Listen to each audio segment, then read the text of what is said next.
Congratulations, class of 2026. Chancellor, I graduated in the spring of 2020 during COVID on Minecraft. This is a little better. I don't think I've ever actually been in the football stadium during graduation, so this is kind of cool. Class of 2026, I was in your seats about 6 years ago. I know what you're thinking, and it's definitely not, let me pay close attention to Manu.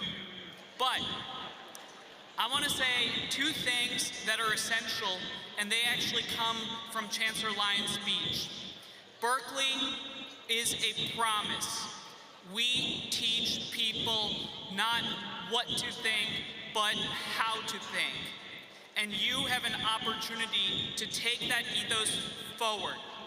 As I reflect on Peter Haas's legacy and the meaning of public service, I think about how I ended up at this very unlikely moment. I entered college as a pre-med student with very little understanding of politics or how to build an organization. Trust me, my mom is still confused. In fact, sometimes today I think it might be easier to be a doctor.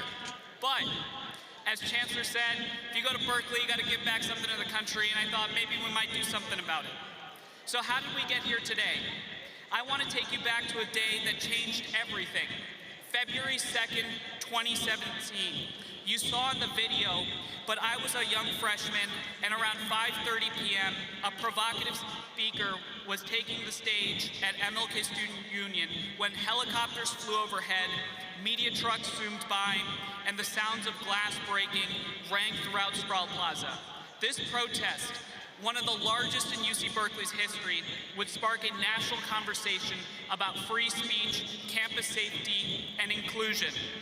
Now, as I said, I was supposed to be a doctor with very little understanding of our politics.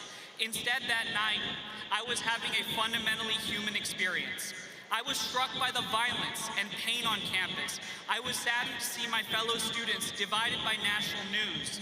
And I was gripped by a reality that no one was talking about. We were only hearing the loudest voices at the expense of the majority of students who wanted curiosity and dialogue. The loudest voices were committed to a zero-sum world, and the majority of my peers were desperately searching for an alternative. So what happened next?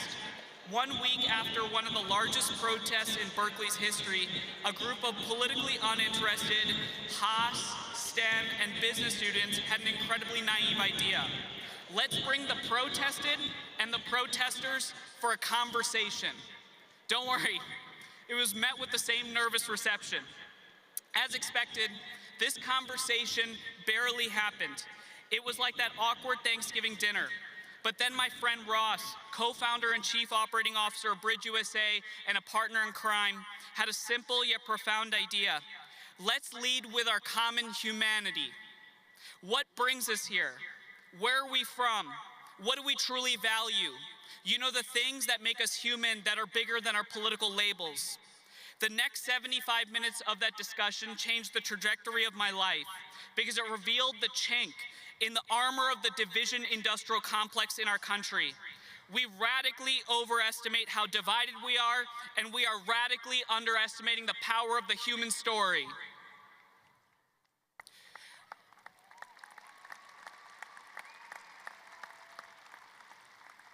Reflecting on this moment today, I had fallen in love with a problem. How do we elevate dialogue and curiosity at a moment when the loudest voices in our country demand ideological rigidity and conflict? Executing against this problem led us to build BridgeUSA. What drives us? A very simple belief that I think everybody in this stadium can get behind. We do not have a democracy if we cannot talk to each other. To me, it is that simple.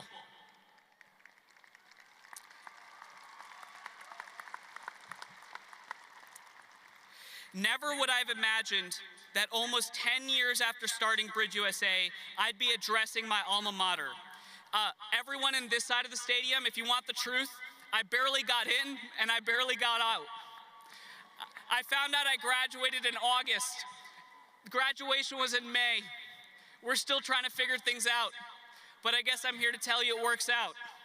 But here's why.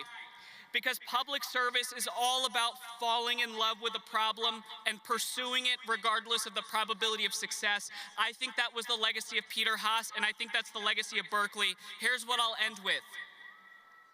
Fortunately, there are plenty of problems flying around, and I'm sure you're already drawn to one. It is essential that you chase that problem because our generation has a generational opportunity. I'm talking about 1776 type stuff. We are skeptical, we care about the world, and we live during great change. The soil is ripe for new solutions, and you have the opportunity to channel your skepticism into building those solutions, but do it with an open mind. Have curiosity, have love for difference, and understand that humans have the capacity to redeem themselves, especially when you disagree with them. We have enough breakers, we need more bridge builders. If you don't see it, go build it.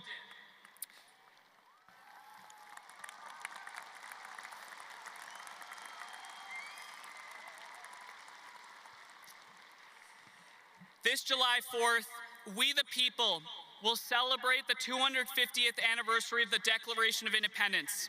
To someone my age and to someone your age, because believe it or not, we're in the same generation. That sounds like a very long time. But in the context of human history, it is anything but. We are not at the end of the American story, we are at the beginning.